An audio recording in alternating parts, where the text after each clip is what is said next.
as perguntas lá, mas a gente vai vendo. Hoje a gente vai falar um pouquinho dos animais. São os heterotróficos, parte 2. Tá? Esses heterotróficos, parte 2, eu coloquei moluscos e esponjas. Não vou começar por ordem evolutiva, teria que começar pelas esponjas, né? Mas eu vou começar pelos moluscos, porque as informações são menores e as esponjas têm mais informação, tá? Então, vamos nós. Esse trabalho do Melo e Clavijo, um trabalho de um grupo português, em 2018, fez um diagrama que eles chamam de fotossimbiose. A fotossimbiose é a simbiose com o organismo fotossintetizante, tá? Que assim ele denomina. Se a gente observar, as algas, principalmente, estão envolvidas nisso aqui, tá? O cleptoplastídeo é aquele que rouba o cloroplasto dos outros, né? Então, pode ser de qualquer grupo, tá? Mas a gente vai observar que ele colocou aqui, ó, cianobactéria com as esponjas e cianobactéria com as ascídeas. E hoje a gente vai falar um pouquinho de cianobactéria com molusco, tá? Que a gente vai pesquisando e aí vai descobrindo umas coisinhas, né? Então, os moluscos, eles estão lá dentro do reino animal, no filo molusca, desenvolve simbiose com algas e cianobactéria também. Então, nós temos algumas espécies de cianobactéria, mas a estratégia da simbiose com a cianobactéria é outra. A estratégia busca que a cianobactéria produza defensivos para este molusco, substância que vai evitar a predação. Principalmente, como a gente vai ver, a maioria deles são aquelas lesmas marinhas, né? Aquela que é a concha do lado de dentro e o corpo mole do lado de fora. É invertido. Então, por ela ser um organismo muito palatável, né, ela precisa ter algum defensivo, né? E com isso eles vão utilizar as cianobactérias. Então, hoje em dia, nós temos inúmeros defensivos estudados para usos medicinais. Aquilo que eu falei dos medicinais, tem muita coisa que eles estão descobrindo desses defensivos e eles estão em processamento, principalmente na Alemanha. A Alemanha é um país, assim, rei ao concurso da biotecnologia farmacêutica, né? Então, eles investem muito pesado, né? Inclusive, tem uma pesquisadora, que eu não vou me lembrar o nome dela agora, que ela é muito famosa em estudar defensivos de cianobactéria para diferentes usos biotecnológicos. Os principais defensivos em molusco: produção de alcaloide e produção de toxinas, né? Então, esse molusco, ele pode passear lá, principalmente pelos corais, né? Ou pelo fundo do mar, à vontade, porque dificilmente ele vai ser predado, porque evolutivamente os organismos que o predavam já têm na consciência que eles não, na consciência bioquímica deles, que ele não tem palatabilidade. Dentre as lesmas mais conhecidas, né, a Aplysia é o gênero que mais se cita. Aí eu separei a Sacchysia curodae, que é a Aplysia em que foi estudada a presença de uma cianobactéria, uma Nostocaris filamentosa, chamada ecitonema, e essa ecitonema, ela vai produzir a tolitoxina e as citoficinas, que são substâncias defensivas, que permite que toda a superfície do corpo deste molusco, ela se desenvolva e gera proteção. Quando o molusco coloca os seus ovos, as ecitonemas, elas não vão para a superfície. Então, ele vai adquirindo elas à medida que ele vai crescendo, porque essas espécies podem ficar sob superfícies do coral. Então, à medida que ele vai andando, que ele incorpora no corpo, ela vai se multiplicando até cobrir toda a superfície do seu corpo, principalmente as regiões mais escuras, tá? É onde essas ecitonemas vão estar localizadas. O outro, que é essa amarelinha aqui, e ela é amarelinha principalmente pela presença de Lingbe maiúscula. Essa é o Styloscelus, tá? Longicauda. Ela também percorre o fundo do mar e corais também. E a substância defensiva é oscilatoxina A e D. Tá? Da mesma forma, recobre toda a superfície e, além disso, dá essa coloração amarelada a esse molusco, ok? Essa é engraçada, Dolabella auricularia, né? A Dolabella, porque eles acham que ela parece com uma orelha assim, olhando de lado, né? A Dolabella auricularia, ela apresenta 3 grupos de cianobactérias, né? E a gente vê que no mar, geralmente não se identifica. Quando tem SP, é uma espécie só de Lingbe não identificada. Quando tem SPP, é 2 ou mais espécies de citonema ainda não identificada. Aquilo, como eu falei para vocês, devido à vida dela dentro do corpo do molusco, é quase impossível identificar esses organismos pela morfologia, é necessária a biologia molecular, né, para isso. Então, esses 3 cianobiontes vão produzir também defensivos, né, a Lingobaiolosidae, a Lingboiulosidae, nossa mãe, cada nome, e a Lingbe e a Loside B, tá? São defensivos muito fortes e a coloração mais escurecida também tem a ver com a distribuição dessas cianobactérias e suas concentrações de pigmentos, tá? Então, nós vamos observar que esses moluscos, eles são, devido ao seu corpo mole, eles têm que tratar isso. E se eles não tivessem as cianobactérias, eles não teriam defensivo. Então, toda vez que você vê um filme de fundo do mar, que você vê uma plísia dessa nadando, porque elas nadam bem, depois elas descem para o solo, né, mais arenoso, ou então em um coral, é muito comum a gente ver, tem vários filmes que a gente vê, né? Então, esse material, ele é muito sensível, e daí precisa de uma estratégia defensiva, tá? Agora nós vamos para as esponjas. As esponjas, ela tem muito a ver com as cianobactérias, tá? Principalmente por conta de defensivos e também por conta de obtenção de nutrientes fornecidos por essa cianobactéria. Essa cianosimbiose marinha, né? Ela tem um papel importante, tá? E tem uma grande biodiversidade em esponja, mas essa grande biodiversidade ainda depende de muitos estudos. E qual é a contribuição da cianobactéria para as esponjas? Vai fixar nitrogênio, não importa se seja uma fixação temporal ou uma fixação especializada, lembrando que a temporal, que são aqueles organismos que não têm células de fixação, precisam fixar com todo o corpo à noite, e a especializada é quando ele tem um heterócito. Existe uma transferência de energia também das cianobactérias, e quando ela passa nitrogênio para esse organismo, além do alimento, ganha energia dos produtos fotossintéticos, né? A glicose, principalmente, a sacarose, desculpa, principalmente.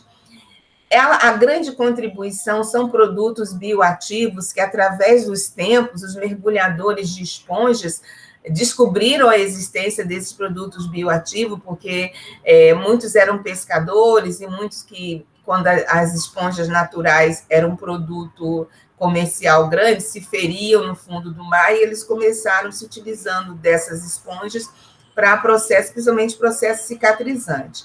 E ainda estamos com muitas novas descobertas. É o organismo marinho que mais se estuda o valor dele. Mas o isolamento das cianobactérias, até mesmo para obter patente, eu tenho que saber qual é o nome, pelo menos do gênero, né? E se eu não conseguir identificar molecularmente, esse material ele tem que ser mantido num banco de organismos vivos, né? Então, ainda é um grande desafio esses endosimbiontes marinhos, somente de esponja. Afinal, quem são as esponjas?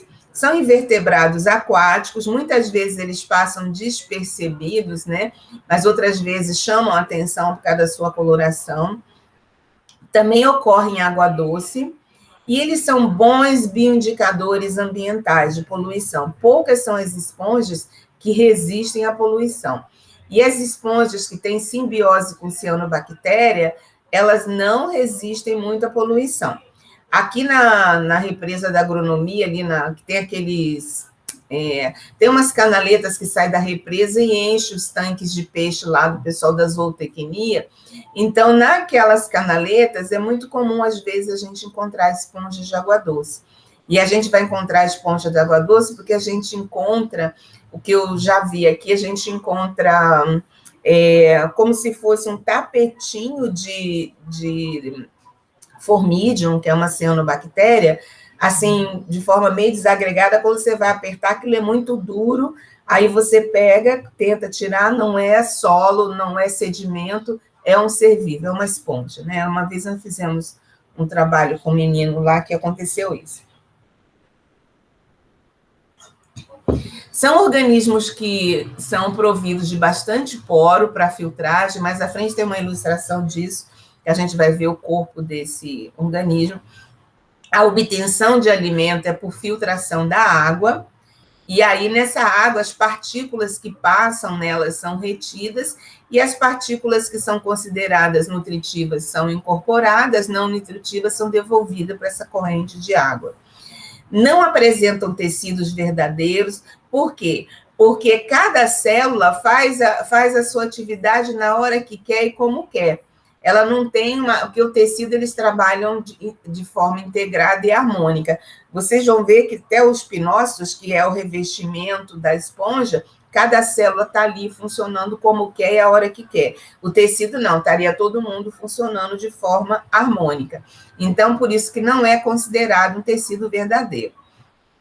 Cada célula, somente as células que captam alimento, se alimentam independente da outra. A contribuição desde de grandes superfícies a grande profundidade. Ela pode ocupar grandes superfícies, recobrindo o fundo do mar ou o fundo dos rios, e as grandes profundidades, porque muitas podem habitar em grandes profundidades. Essas que habitam em grandes profundidades não têm simbiose com cianobactéria, tá? Tem simbiose com outras bactérias. Podem ter esponjas bem pequenininha, até esponja com metros de comprimento, né? Essas que a gente encontrou ali na agronomia, elas tinham em torno de uns 10 centímetros, né? Então, elas podem ser, geralmente elas são fácil visualização, porque a grande maioria são esponjas maiores. E principalmente os trópicos. E a gente vai falar por que os trópicos? Porque os trópicos vão favorecer as cianobactérias a fazer sua fotossíntese pela grande iluminação. No ambiente marinho, os trópicos em mar aberto, um pouquinho distante do continente, tem aquelas águas bem transparentes, né? E aí a iluminação favorece e ela pode obter recursos energéticos a partir daí, tá? Essas esponjas, elas reconhecem bioquimicamente seus simbiontes. À medida que a água vai entrando pelos poros, né, ela vai, na hora que se algum simbionte passar por ali, ela vai reconhecendo e vai aderindo, ou então, à medida que a água estiver do lado de fora do seu corpo, que a gente vai ver a constituição mais à frente, se ela vai encontrando nessa água os seus simbiontes, né? Então, ela adere à superfície. Uma vez que ele entra numa das células, ele vai se multiplicando e passando para a próxima célula, para outra célula, para outra célula. Então, cada simbionte, ela utiliza para um tipo de estratégia. Se tem um simbionte na célula, na parte interna, no mesófilo, que a gente vai ver mais à frente, é uma estratégia. Se tem um simbionte na parte externa, é outra estratégia. Então, ela pode ter, por cada simbionte, tá? Estratégia. Se ela tiver mais de 3 simbiontes, ela vai ter 3 estratégias, porque ela só vai aderir evolutivamente, né? Ela aderiu ou se passou a viver em simbiose com ele por conta de uma estratégia que ela precisava. Nas esponjas, nós vamos encontrar muitos organismos fotossintéticos, dinoflagelados, rodófitas, clorófitas e diatomáceas. Tudo isso em busca de energia e carbono, né? A energia vem dos processos da fotossíntese, né? E o carbono vai vir do resultado da fotossíntese, mais a fixação de nitrogênio, que vai favorecer o acúmulo maior de carbono. A cianobactéria é o simbionte mais comum das esponjas, tanto que nós vamos ter um grupo, que a gente vai ver mais à frente, que é bem grande e que faz simbiose apenas com cianobactéria, tá? Ainda tem, às vezes, cianobactéria em mais um grupo, ok? Da mesma forma, buscando energia de carbono, fixação de nitrogênio, para que o nitrogênio, a gente sabe que vai formar aminoácido, que vai formar proteína, que vai favorecer o crescimento dos organismos vivos, né? E no caso das esponjas. As esponjas que têm simbiose com cianobactéria, quanto maior a multiplicação da cianobactéria e a multiplicação das próprias células da esponja, promove um crescimento mais avantajado. Então, vai depender da velocidade de desenvolvimento de células, tá? Que está no seu código genético e mais com a recepção de energia e carbono. Dos metabólitos secundários da fotossíntese da cianobactéria, que estão em esponjas, vão produzir antibióticos, tá? E esses antibióticos também vão favorecer a não invasão por outras bactérias. Tem também alguns relatos de antifúngico também, tá? E também substâncias que vão inibir a predação, ou seja, alguns defensivos também, que vai ser depositado por algumas espécies. Por exemplo, eu falei de duas estratégias, como lá aqui em cima, né? Ela pode ter, em determinado momento, uma espécie que produz a fixação de nitrogênio, e a outra espécie de cianobactéria que vai dar a função defensiva de produzir metabólito secundário, tá? Então, esponja tem isso aí. Além do mais, que tem associada a substância das cianobactérias mais as substâncias produzidas pela própria esponja, a gente tem um cicatrizante muito efetivo. Por isso que os pescadores muito antigos, quando se machucavam no mar, porque eles tinham que mergulhar a grande profundidade, sem máscara, um negócio assim horroroso, né? Então, eles muitas vezes se ralavam naquelas rochas ou corais e eles maceravam as esponjas e passavam nas suas feridas, e a partir daí, hoje em dia, tem grandes estudos sobre isso. As esponjas com endossimbiose em cianobactéria, a esponja fornece espaço e proteção, e a cianobactéria fornece suplemento alimentar, defensivos químicos, antifúngicos, antibióticos e compostos bioativos, além de filtro de ultravioleta, tá? Existe uma substância chamada citonemina, produzida por algumas cianobactérias, que tem capacidade, quando ela é dissolvida em coloide, ela tem capacidade, já comentei isso umas aulas atrás, de fazer o papel de filtro solar, né? Um filtro de UV. Então, isso aí também é importante para a esponja, por isso que as regiões tropicais e subtropical é importante. Essa figura aqui não é uma esponja, é o que a gente chama de espícula, tá? Então, a gente vai observar que o corpo vai ser sempre em forma de um tubo ou saco, acho que mais à frente, eu devia ter botado os slides do corpo dela antes, mas tudo bem.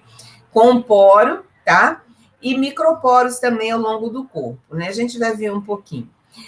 Tem um canal aquífero internamente, a água entra de fora para dentro, converge para esse canal aquífero, tá? E do lado de fora, ela tem um grupo de células que envolve, e do lado de dentro tem um mesofilo gelatinoso, um colóide, aquele que eu estava comentando, que onde está dissolvido o material, a citonemina, que é a substância que vai dar um filtro UV para ela. E a sustentação desse corpo, que tem uma geleia, né, uma colônia com células imersas nesse mesofilo, se fosse só geleia, ela ia desmontar. Então, ela precisa de estruturas que a mantenham em pé. Essas estruturas são as espículas. Eu vou mostrar na ilustração mais ou menos onde as espículas ficam. E a gente pode reconhecer o organismo pelas espículas. Quando ela morre ou sofre algum problema, essas espículas saem do corpo, tá? e vão para a água. É muito comum a gente encontrar na Amazônia, em ambientes maiores, às vezes, uma época de mortandade de esponja em que a gente encontra muitas espículas na água. Essas aqui são até bonitinhas. A que a gente encontra aqui de água doce parece umas agulhas, uma célula de esclerênquima, né? Então, essas espículas, elas são feitas geralmente de sílica, tá? E na extremidade, onde ela conecta lá o coloide, ela tem algumas proteínas fibrosas. Ah, e aqui, devia ter colocado isso antes. Como que é um corpo da esponja? Eu peguei um eixo daquele mais comprido dela, ela pode ter vários eixos desse, interligado com uma porção.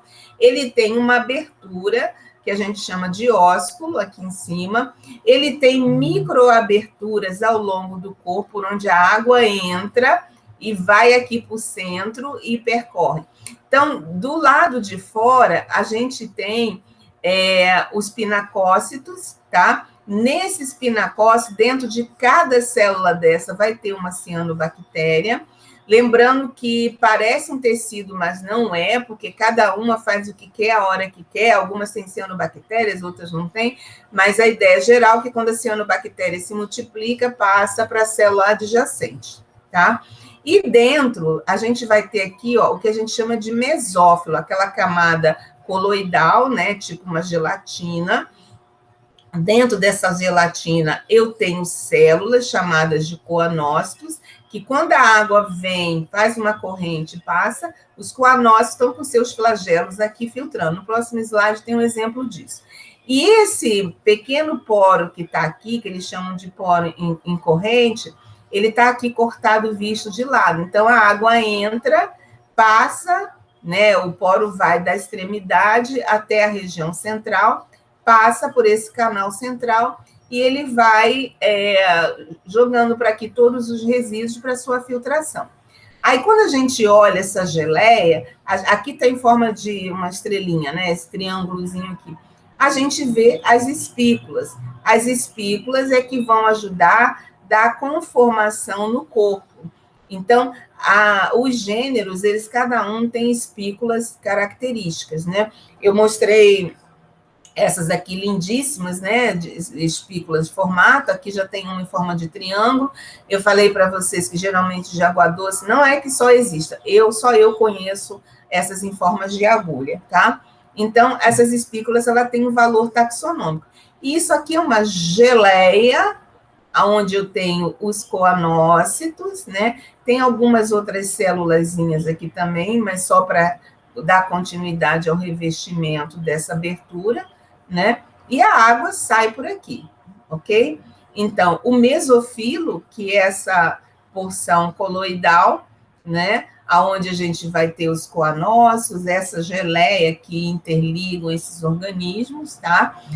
O pinócito, que são as células de revestimento, né? Aqui vista de lado, aqui vista de fora, né? Na superfície.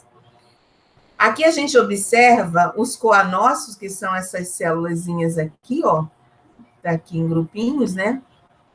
Ele é chamado coano, porque coano quer dizer colarinho, porque ele tem um colarinho aqui, um flagelinho que sai, aí esse flagelinho, quando a água está passando, ele está batendo, para evitar que essas partículas grudem uma nas outras, e ele vai absorvendo essa partícula que entra por esse colar, né? E aí ele vai fazendo um processo de fagocitose da partícula, tanto dentro do colar quanto fora do colar, tá? E na base desse coanócito, às vezes a gente tem uma célula ameboide, que ela pode estar deslocando para lá e para cá, e que ela vai recebendo partículas desse coanócito, tá?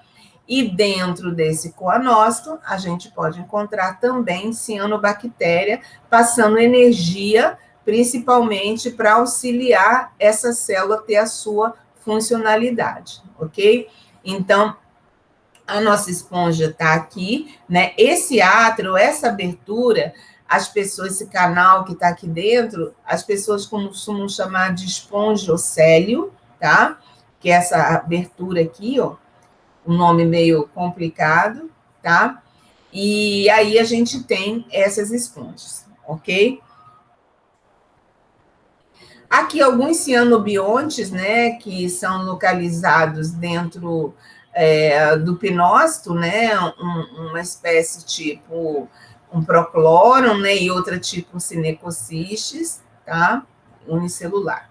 Aí a gente vai olhar assim, classe dos poríferos. Existem 1, 2, 3, 4 classes do porífero. Aí a gente para aqui, ó, dermoesponja, 83% das esponjas existentes. E são as dermoesponjas que são simbiontes com cianobactéria.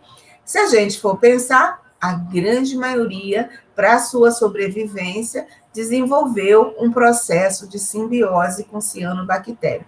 Então, é um número muito representativo. E um número representativo que vive nos trópicos, tá? Os outros grupos são aquelas esponjas que podem ocorrer em regiões temperadas, pode ocorrer nos trópicos também. A gente vai ver um trabalho que vou apresentar para vocês, que eles acham dermoesponja e outros grupos. Mas a grande maioria é formado por esponjas que têm simbiose com cianobactéria, tá? Essas esponjas que têm simbiose com cianobactéria são, hoje em dia, denominadas cianoesponjas. Vocês vão achar isso aí. Então, 40% do corpo das esponjas é composta por micro-organismos. Não só a cianobactéria vai estar ali naquele coloide, mas também vai estar no coloide muitas bactérias ali. Então, 40% nós vamos ver do corpo, né, principalmente por causa da região coloidal do mesofilo, ali nós vamos ter muito micro-organismo, e muitos desses micro-organismos também vão ser importantes para os compostos ativos. De 30% a 50% das esponjas tropicais são cianoesponjas, tá? Alto poder de substâncias medicinais, que podem vir dos vários simbiontes que ela tem. Muitos já são comprovados que são da cianobactéria. O processo de simbiose é uma de ampla variedade nas esponjas e uma ampla variedade de condições ambientais que essas esponjas podem se adaptar, tá? Então, preferencialmente os ambientes tropicais, com aquelas águas mais mornas, tá? E o que vai acontecer, deixa eu voltar aqui, com essas dermoesponjas que estão aqui, ó, elas são muito sensíveis à poluição. Em ambiente poluído, as dermoesponjas a gente não vai encontrar. A gente pode encontrar os outros grupos melhor representados e as dermoesponjas com menor representatividade. Só aquelas que são mais resistentes, mas em número muito menor, tá? Então, elas são boas bioindicadoras de poluição. As cianoesponjas têm a maioria do corpo achatada, ou seja, se a gente pensar naquele espaço, o esponjocélio lá, aquele espaço do canal central, ele vai ser, em vez de ser um canal redondo, ele vai ser um canal elíptico, tá? A elevada concentração de cianobactéria, tanto no mesofilo, né, aquela matriz coloidal, quanto no espinacócito. Aí vai ter duas estratégias. No mesofilo, uma estratégia, no espinacócito, outras. No mesofilo, produção de energia para atuar nos coanócitos e nos amebócitos, e nos espinacócitos, função de estratégia defensiva, tá? De substâncias que podem proteger. Qual é o perigo das cianoesponjas? Os locais oligotróficos de elevadas temperaturas e radiância pode ser fatal. Então, não pode ter recepção de muita luz, daí algumas produzirem aquela substância citonenina, que favorece a questão da filtragem da luz solar. E os locais muito pobres de alimentos, já que os coanócitos e os pinacócitos são alimentados principalmente pelos recursos que elas fagocitam, é um local que não é muito bom para o seu desenvolvimento. O benefício é muito maior para essas esponjas em locais que elas tenham condições de filtração de alguma coisa. A exposição da esponja é maior a luminosidade, daí ela precisar de uma estratégia, tá? E aí o cianobionte que fornece proteção de UV, ele se desenvolve bastante, principalmente nos pinacócitos, aquelas células que ficam do lado de fora. Que aí a esponja pode ficar num ambiente tropical com muita irradiância, tá? As cianosponjas, elas são muito competitivas por espaço, por ela ter uma energia extra, elas crescem mais, e por conta seus defensivos, ela começa a evitar que outros organismos cresçam sobre ela, tá? Elas podem estar em águas oligotróficas, desde que tenha cianobactérias que forneçam um pouco mais de energia, mas elas vão precisar de algumas substâncias, algumas partículas para filtrar e ela extrair substância também. O cianobionte transfere principalmente glicerol e fosfato orgânico, que é o que vai dar energia, né? Lembrando que o fosfato vai entrar no ATP, né, para fazer os transportes, e aí a energia ela vai ser importante. 80% do carbono diário das esponjas é obtido pelo cianobionte, né? Ele vai incorporar através do processo da fotossíntese, vai passar lá o CH, né, o carboidrato para ela, que ela vai fazer uso, e daí transformar em corpo, né?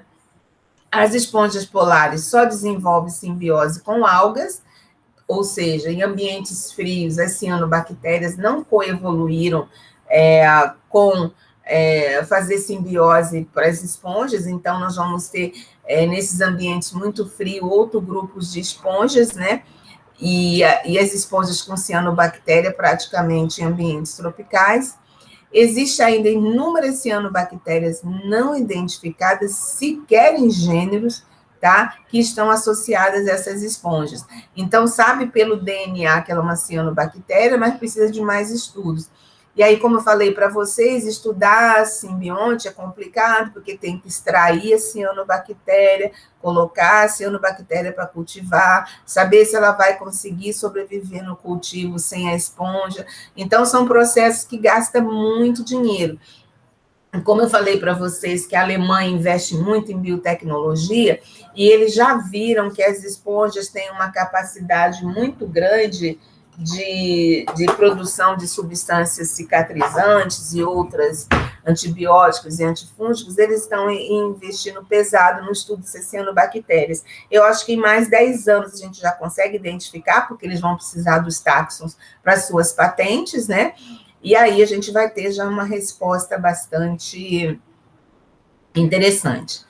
A esponja, quando ela sofre algum tipo de estresse, pode ser estresse químico, né, ou estresse mecânico, passou um bicho maior, um peixe maior, bateu nela com muita força que ela quebrou, ou então uma quantidade química de substância que os coanócitos e os pinacócitos morrem, elas ejetam os seus cianobiontes, né, para que eles fiquem no ambiente e tenham chances de fazer simbiose com outras esponjas, tá?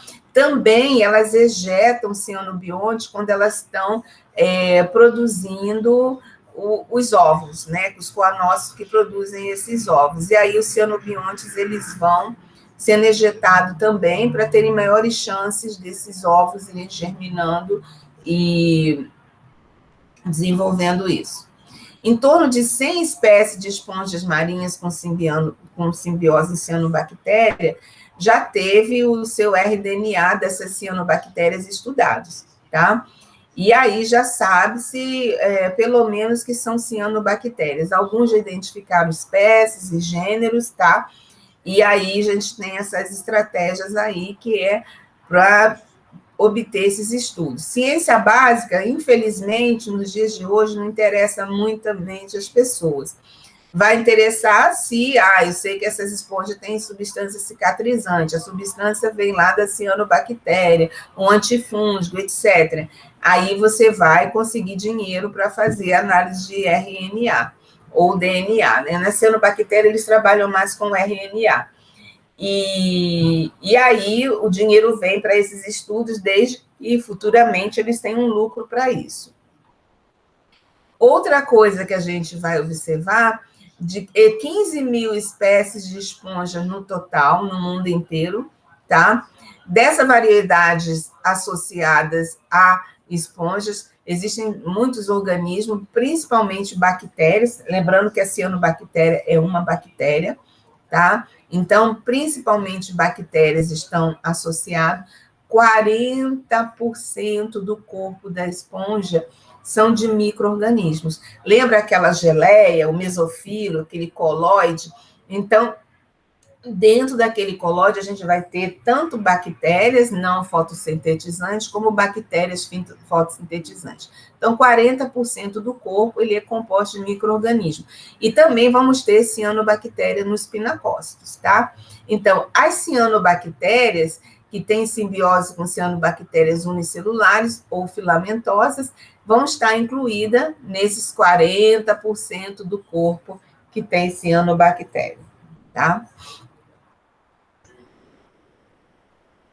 Os cianobiontes que estão lá no pinacócito, aquela camada que reveste as esponjas, tá? Eles seriam uma endossimbiose, mas como a ciano invade célula a célula, ela não faz uma câmara para ela estar ali dentro fazendo o seu processo, ela faz o processo de simbiose dentro da célula. Então, alguns autores chamam de endocitobiose, igual a gumera lá das angiospermas, que a gente viu, célula a célula, desse jeito, endocitobiose. As registradas nas camadas mais externas, nos pinacócitos, que faz essa endocitobiose, aquelas que estão lá no mesofilo, eles consideram uma endossimbiose, porque aquilo é um colóide, né? É uma gelatina. E aí, lá dentro do mesofilo, vão ter guildas. Só lembrando aqui das guildas que a gente falou lá na aula do esfagno, né? As guildas são consórcio de espécies que competem entre si por recursos, né? E essas espécies, mesmo competindo entre si por recursos, elas conseguem sobreviver harmonicamente. E qual vai ser a harmonia? É o que ela passa para a esponja. A bactéria, a oceanobactéria, passa para a esponja e a esponja, em troca, lhe fornece proteção, fornece alguns materiais para, principalmente a cianobactéria, que possa fazer fotossíntese, né? Aqui está um errinho de bactéria. Então, eu tenho nessas guildas os cianobiontes e outras bactérias heterotróficas que vão dar algumas vantagens evolutivas para essa esponja. Essa foto aqui, tá? Ela é de uma Lendenfeldia, tá? Com Drodes, tá? E essa coloração azulada aqui vem da Oscillatoria spongili, ou seja, é uma espécie que foi identificada, ela consegue, com essa oscilatória, sobreviver em camadas mais profundas, porque a oscilatória ativa seus pigmentos em maior extensão de captação de luz, né? Ela consegue captar todo o comprimento de luz, então, o mínimo de luz que chega nas profundidades, ela consegue captar. Então, ela vive, aqui a gente está vendo a coloração, porque ela está nos pinacócitos, tá? Então, ela fica essa coloração, esse azul aí, muito bonitinho. Aí, a gente vai ter cianobactérias com simbiontes mais comuns, a grande maioria Cinecococales, e a gente tem uma oscilatória espongelia. O que acontece? Cinecococales e oscilatoriales, a gente vai ter a fixação de nitrogênio noturna, aquela fixação que a gente chama de temporal. E desses cinecoccocos, o que a gente observa, tanto o nome já diz, né, o Cinecococcus spongiarum, é o que ele faz simbiose com várias espécies de esponja, tá? Essa simbiose com várias espécies de esponja, ou seja, ele acaba não sendo tão seletivamente. E dentre as nostocales, as mais comuns é o nóstoco, mas a gente já viu uma espécie anterior que tinha uma excitonema. Então, nostocales nas esponjas, ela não é tão efetivamente presente. Vão ser presentes cinecoccales e oscilatoriales. Então, às vezes eu tenho uma estratégia de essas espécies cinecoccales, são que produzem maior número de defensivos, antibióticos, antifúngicos, né, substâncias cicatrizantes, que o pessoal já viu até agora, né, junto com o oscilatório espongino.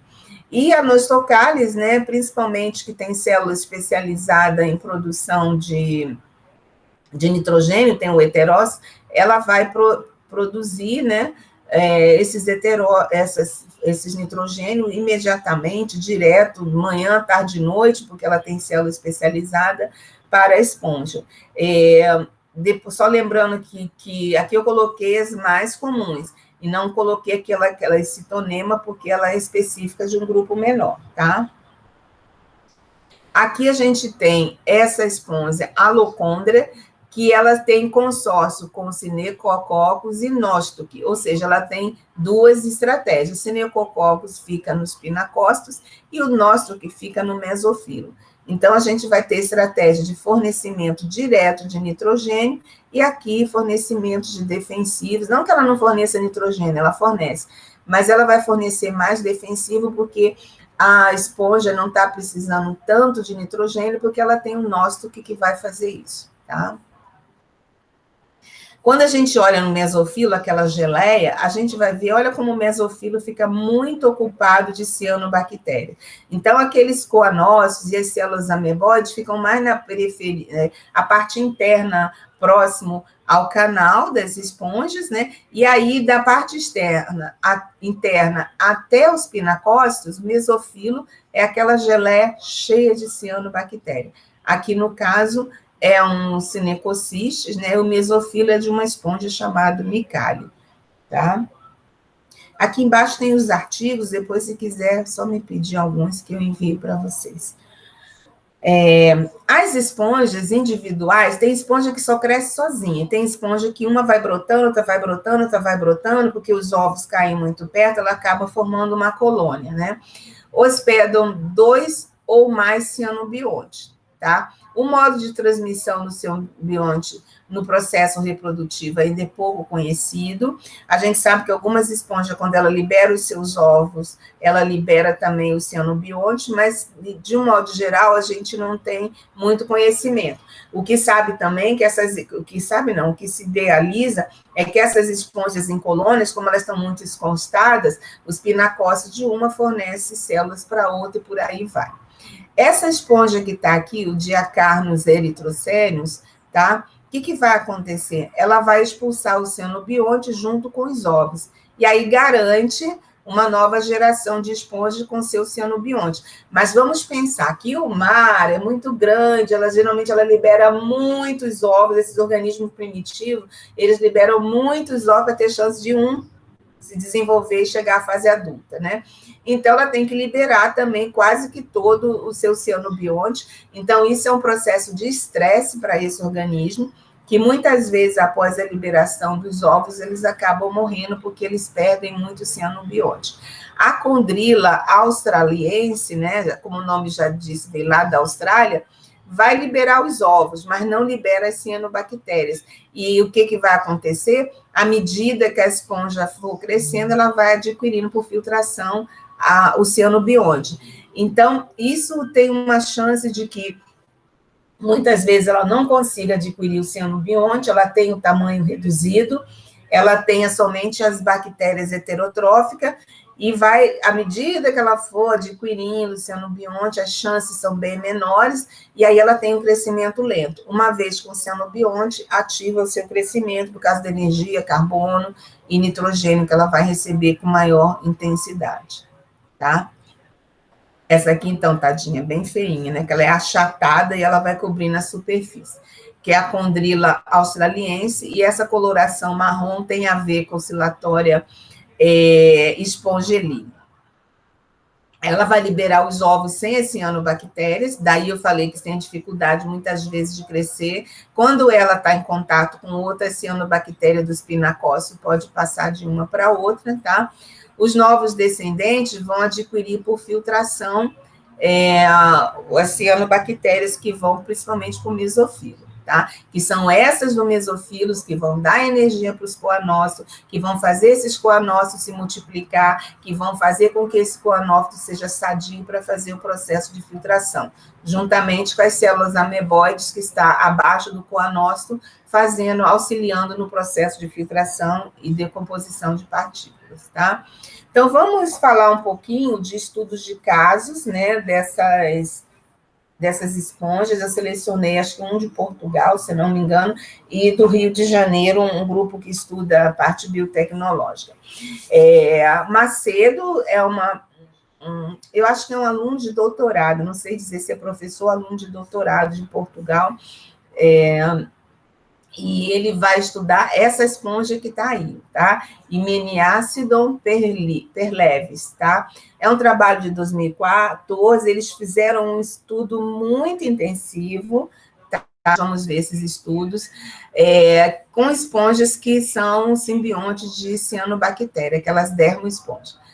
Era muito pouco conhecido a identificação e a filogenia dessa esponja, principalmente ao longo de Portugal e do Mediterrâneo, tá? Ela observou que teve uma associação entre cianobactérias e esponjas como mais primitiva, né? Porque o organismo é primitivo e ela se associa a espécies cocóides que são consideradas primitivas, espécies cocóides cianobactérias. Então, o conjunto, essa esponja, ela é bastante primitiva. Aí, ela observando outras espécies, né, que tem essa esponja que está aqui e essa esponja que está aqui, eles observaram também que as espécies de cianobactéria, a Oscillatorius spongeli e a Ling B maiúscula, têm propriedades diferentes para cada esponja dessa. A oscilatória, ela produz antibióticos, né, e produtos antibacterianos, que inibem o crescimento de bactérias patogênicas, e a outra produz antifúngicos, que evita que essa esponja que está aqui seja atacada por fungo, tá? As cianobactérias, principalmente, nós vamos observar nessas esponjas que tem o predomínio de organismo com célula fixadora de nitrogênio, da família Nostocaceae. Esses gêneros que estão aqui de cianobactéria, Anabena, Fanisomeno, Dolicospermo, Sphaeropermopsis. Vocês vão observar, e é muito engraçado, porque esses gêneros aqui, eles são muito citados para água doce. É muito raro a gente encontrar eles em ambiente marinho. E eles são gêneros que a grande maioria é de vida livre na literatura. Apenas a Anabena que é citada num processo de simbiose. Não sei se você vai lembrar lá da Azola, né, daquela samambaia aquática, ela cita-se Anabena. Então, esses outros aqui, eles são planctônicos em ambiente de água doce. E ela observou que existe um predomínio deles nessa esponja que ela estudou, tá? Então, analisando o Himeniacidon, que está na costa de Portugal, ela utilizou uma técnica molecular chamada DGGE. E aí verificou a sequência de DNA das cianobactérias, sendo, como eu já falei, as Nostocalis as principais simbiontes, secundariamente oscilatoriais. Só se a gente lembrar aqui, ó, as oscilatoriais, elas vão ser importantes como antibacteriana, né? As espécies mais estudadas, tá? Aí ela observou uma coisa, final de verão, eu acho que ela devia ter que na Europa o verão é de junho a setembro, né? Aí começa o outono, que é de outubro até dezembro, né? Vai tendo uma sucessão de simbiontes. Então, no final do verão, ela observou que tem muita Nostocalis, tá? Muita mesmo. E quando chega outubro, que já está no bem, já entrou como é que eu falo? Já entrou, aí lá é invertido, né? Já entrou o outono, né? Então, nós vamos, outubro e novembro já é outono, então no início do outono eu tenho algumas Nostocalis ainda, mas já começa a aparecer Cinecococalis e Oscillatorialis, se não me engano, não, são Nostocalis aqui e uma Cinecococalis aqui, tá?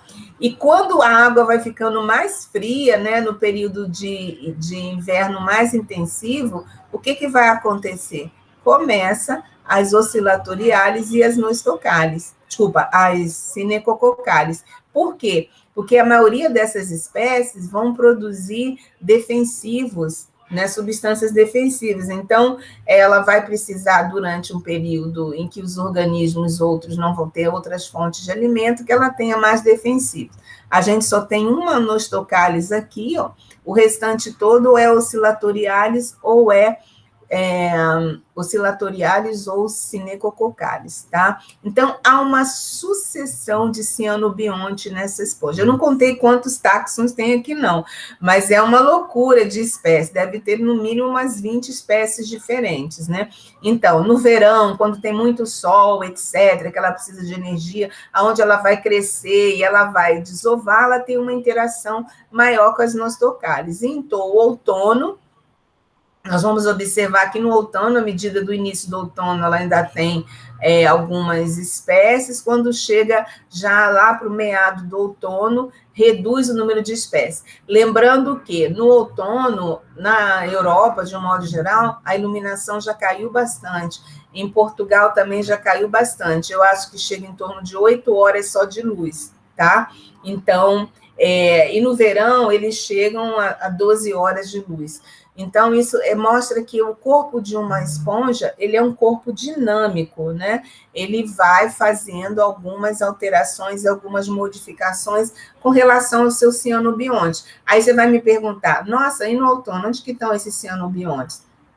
Aqui no caso, que é no Nostocalis, está na forma de acineto, e fica ali no fundo do mar. Então, quando acabou o outono, o inverno, que começa a primavera, eles começam a germinar, a se desenvolver ali naquele substrato, e as esponjas também, que vão começar a ativar o seu crescimento, começam já a incorporar, ou por filtração, ou por adesão à superfície. E aí eles começam a se desenvolver e auxilia a promoção de crescimento dessa esponja na primavera, verão. Tá? Então, quando você pensar numa esponja, você pensa num condomínio de cianobactéria e também com outras bactérias, tá? Então, é uma coisa muito intensiva. É um dos melhores estudos que eu já vi, assim, que eu consegui localizar, né, de esponja e seu simbionte, ok? E aqui, não sei se é homem ou mulher, o sobrenome está aqui, é grego, ele estudou no Mediterrâneo as esponjas do Mediterrâneo. Nós vamos ver esse estudo de caso, que ele registra muitas esponjas lá no Mediterrâneo. Aí, de novo, quais são as esponjas que as cianobactérias que ele verificou nessas esponjas? Ele estudou 18 espécies de esponja no Mediterrâneo, tá? E aí nós vamos ver Cinecococcus, que por ordem de registro de táxons, né? Cinecococcus, muito registrado, Leptolinguibiacea, muito registrado, Pseudanabenácea. Então, essas três aqui, elas são Cinecococcales, né? E Oscillatorialis, que tem a fixação temporal de nitrogênio. E aí, o primeiro registro, né, de representante da família de Schizotricacea, de cianobactéria, tá, foi encontrado nessas esponjas do Mediterrâneo. Então, essa Schizotricacea, ela acaba sendo pela primeira vez, é um filamento, tá? O Schizotrix é um filamento multisseriado, é capaz de ser registrado. Então, no estudo dele, ele associou mais de 100 espécies de esponjas, né? Ele viu 100 espécies de esponja, mas ele focou em 18, conseguiu identificar 18 e trabalhar com essa. Foi importante para entender a ecologia, a história evolutiva, tanto das cianobactérias quanto das esponjas. Muitos estudos taxonômicos não citam as espécies simbióticas das esponjas. Então, ele chamou atenção sobre isso, tá? Então, dos 24 exemplares que ele coletou, 17 eram de dermosponja, aquelas esponjas que têm simbiose com cianobactéria. E de um outro tipo de esponja que não tem simbiose com cianobactéria, tá? Então, ele conseguiu localizar 100 esponjas. Então, para você ver que como o estudo é difícil, 1/4 só praticamente das esponjas foram chegado à identificação plena final, ou seja, gênero e espécie, tá? E aí, o que ele conseguiu falar com relação às cianobactérias, né? A grande maioria são cocóides e filamentosos, tá? Que foi quando ele conseguiu analisar em 12 das 24 esponjas, apesar que dessas 24, a grande maioria era dermoesponja. 9 espécies foram registradas pela primeira vez, isso para mostrar para vocês o quanto não se estuda cianobionte em esponja. O pessoal da zoologia não atrela a identificação da esponja ao seu cianobionte, eles atrelam só as pícolas, a características do coanócito, eles não utilizam. E eles já sabem que não pode evitar. Então, essas 9 espécies que estão aqui foram registradas pela primeira vez, né? E os morfotipos identificados mais comuns foram Xenococcus, Sinecoccus, Leptolimber, Pseudanabena e o indivíduo da família Schizotrichaceae, que eles não sabem o que é. E esse estudo é bem recente, 2019. Só lembrando aqui que estudo de biologia molecular é muito, muito caro, não é estudo barato, né? Por isso que, às vezes, a gente vê no Brasil, se você for ver, assim, estudo molecular de cianobactéria, praticamente é só São Paulo que faz. E que quem está em outros estados que conseguem fazer os seus estudos moleculares, fazem porque fazem convênio com São Paulo, tá? Então, ainda é um estudo bastante caro de se fazer. Aí ele fez também um trabalho de cienciometria. O que é cienciometria? Quando você faz um levantamento bibliográfico e você começa a extrair algumas informações desse levantamento bibliográfico. Ele analisou 115 artigos, tá? E em 83 anos de pesquisa. A gente vai ver que começa aqui, se não me engano, aqui é 33, né? Os artigos publicados de 33 em diante. Aí a gente observa que na década de 90 começa a ter um aumento nas publicações. E o que está em azul são as dermoesponjas, né? O pessoal começou na década de 90, começou a estudar bastante, ainda está crescendo. E mesmo as outras esponjas foi a partir da década de 90. Por quê? Porque mais recursos surgiram para ciências, né? O pessoal da biotecnologia quis estudar principalmente essas dermoesponjas. 320 espécies de esponjas hospedeiras, né, de dermoesponja, mas que hoje em dia se sabe que é dermoesponja, sabe que tem uma cianobactéria, mas naquela época eles não associavam a presença das cianobactérias. A metodologia de identificação foi diferente, quanto mais antigo voltado para a morfologia, quanto mais recente já aplicando técnicas de DNA para identificação. 40% dos estudos desses 115 eram sobre cianobactéria, né, principalmente a partir da década de 90. 80% dos estudos já estudavam a questão da simbiose, e esses 80% trabalhando com simbiose já começa em 2010, já no finalzinho do levantamento dele, que aí já começaram a ver fortemente a questão da simbiose, porque já entram com ferramentas moleculares para identificar os simbiontes, tá?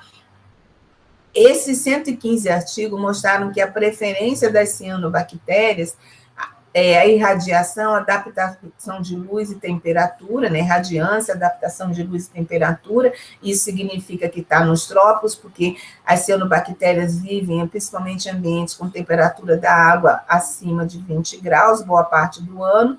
O ambiente que tenha disponibilidade de luz, mesmo que tenha muita luz, as cianobactérias produzem substâncias que possam fornecer essa adaptação de luz, como aquela icitonimina, que é um filtro de UV.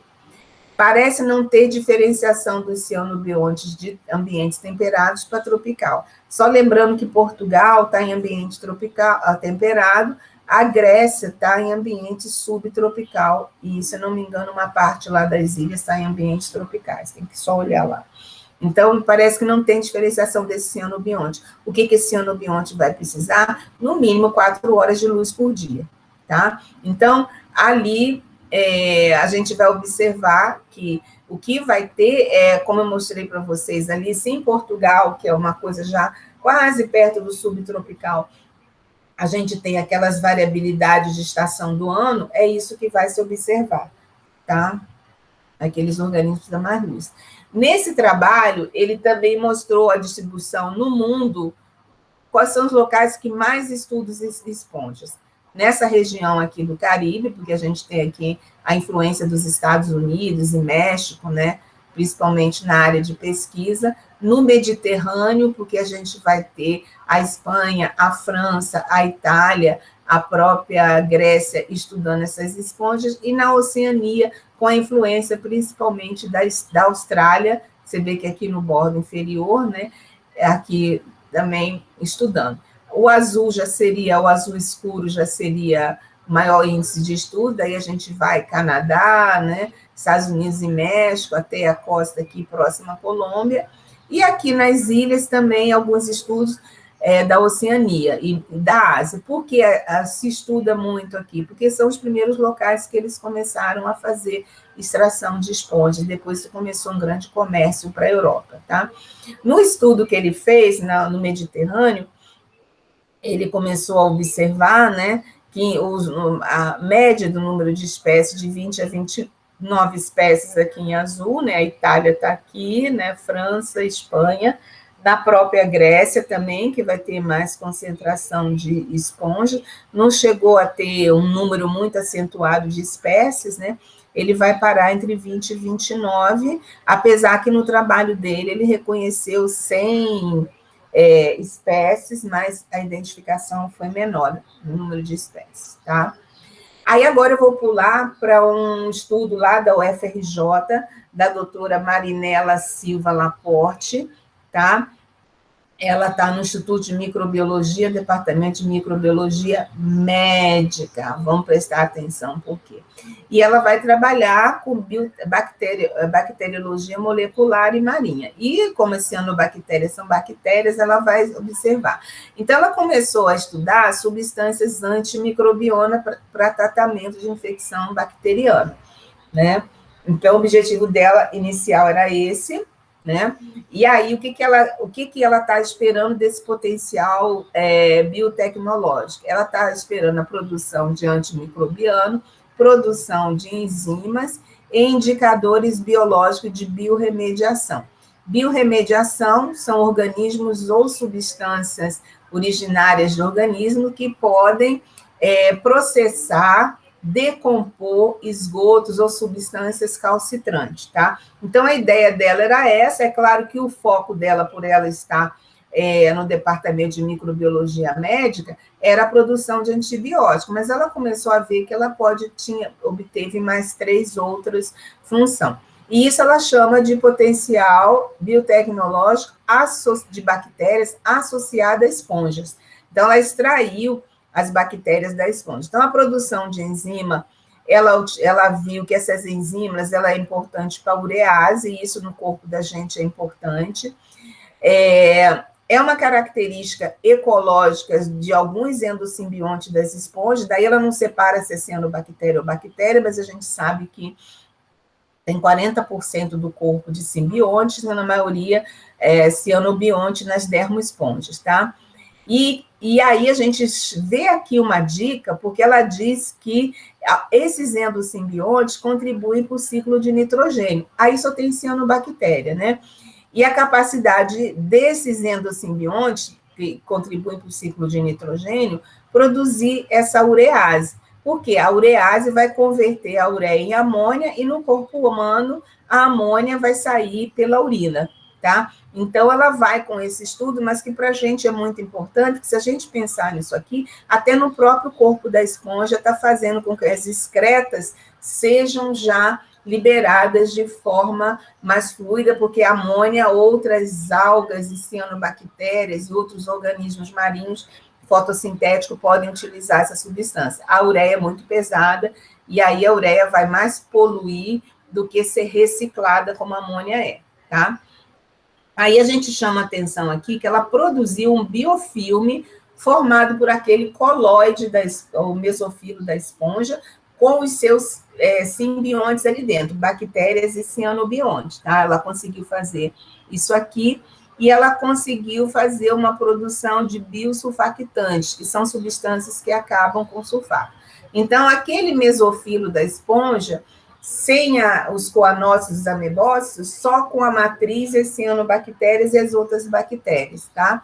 Aí ela observou que vão ser ótimos para biorremediação e ótimos indicadores biológicos, tá? As bactérias associadas às esponjas são bioindicadores ideais para monitoramento de poluição. Se você coloca esse mesófilo em algum local que seja ataque em placas, né? Que seja, porque se for só o mesófilo em placa, as cianobactérias e as bactérias vão crescer mesmo que a esponja não esteja.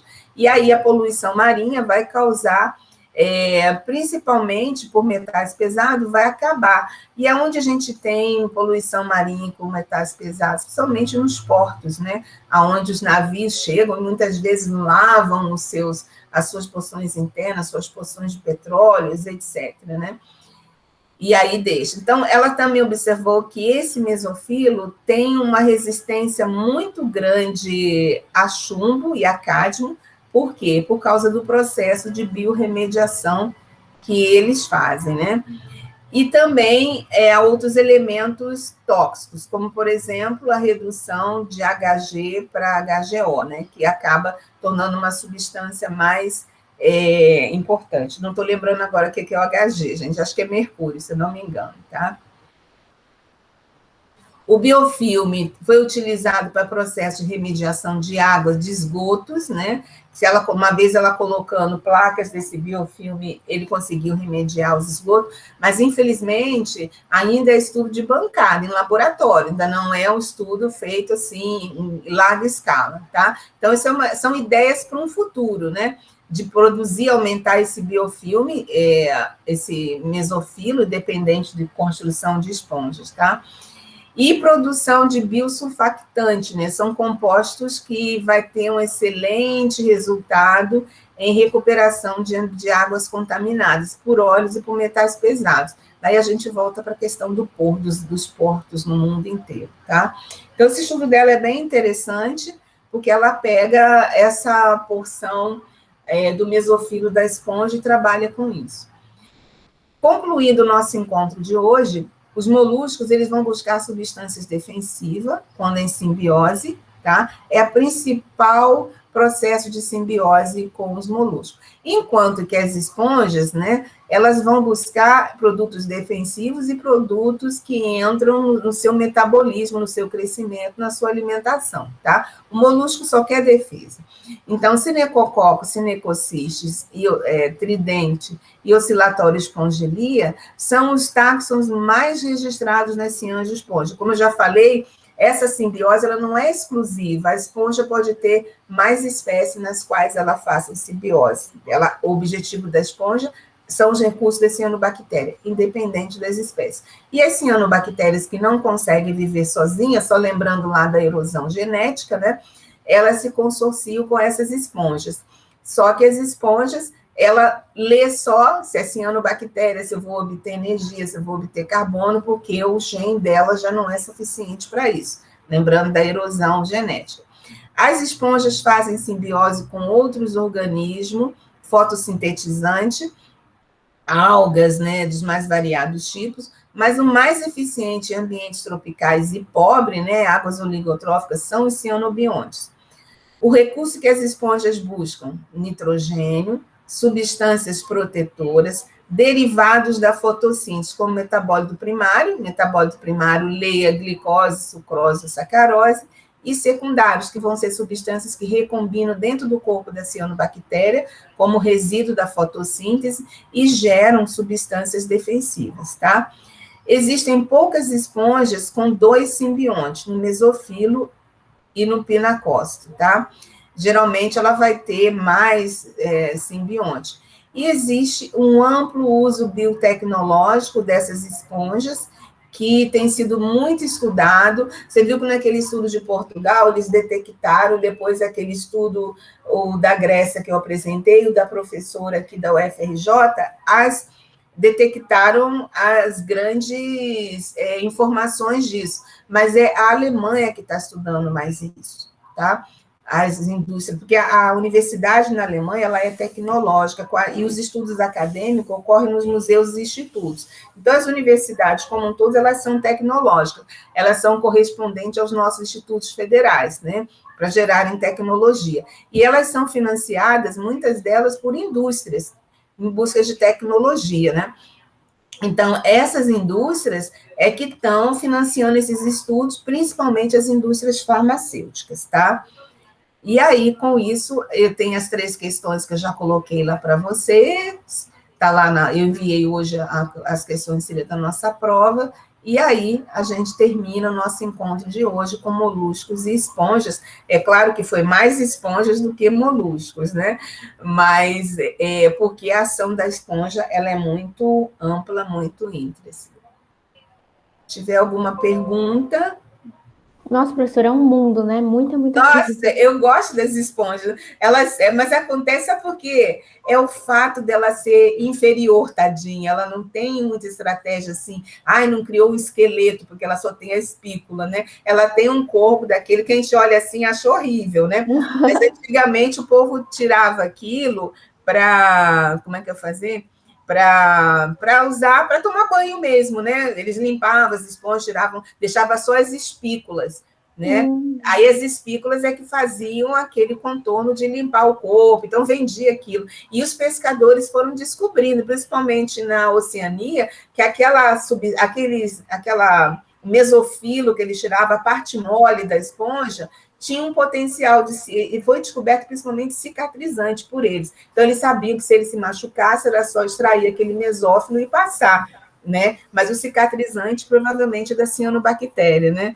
E uma coisa boa, né? E aí vem o potencial do Brasil, que você viu o estudo da professora da UFRJ, que a gente tem muita esponja também, de se estudar, não só para extrair do ambiente.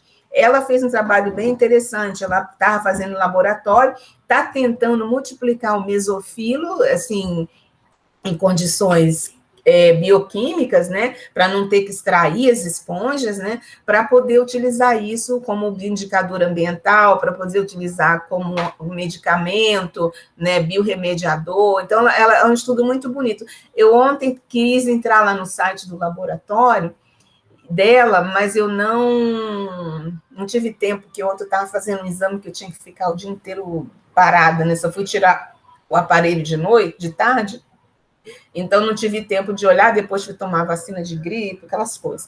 Aí cheguei, estava meio estressada, e assim, e também teve um amigo meu que morreu, né? Então